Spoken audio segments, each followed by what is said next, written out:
مش مستغربين الناس ليه عاجبها مسلسل قلبي ومفتاحه، مع انه قصة عادية قوي ولطيفة كده وسلسة وما فيهاش مشاكل ونهاية سعيدة يعني وحاجات لطيفة كده.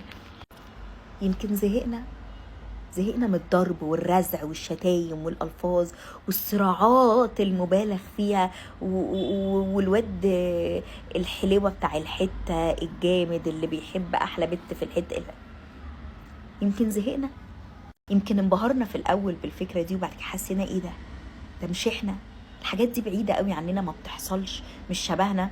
يمكن من الحاجات الغريبه اللي لفتت نظري في قلبي ومفتاحه ان ناس كتير قعدوا يقولوا ان شخصيه دياب دي، الراجل اللي بيطلق مراته وبعد كده يرجع يعيب فيها او يقول عنها كلام في شرفها او موجود في الحياه وستات كتير دخلت قالت يا ده زي جوزي، ده زي طليقي ده.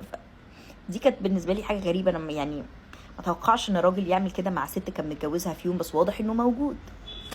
يمكن بقينا نفسنا نشوف قصة حب رومانسية من غير تعقيدات او مشاكل صعبة. انا بالنسبة لي ان المسلسل ده دخلني كده في حالة من الرومانسية كانت حلوة قوي. يعني قعدت حوالي 6 حلقات سعيدة سعادة وفي حالة رومانسية عالية جدا، وحاسة ان انا بتفرج احبها يعني. فمش عارفه، مع ان الموضوع بسيط وسلس ومفهوش تفاصيل كتيره، بس احنا تعبنا، احنا عايزين حاجه رايقه. هي الدنيا مش رايقه، فما تضغطوناش اكتر ما احنا مضغوطين. سهلوا علينا الدراما، يعني ابسط حاجه سهلوا علينا الحاجه اللي بنتفرج عليها، بس كده.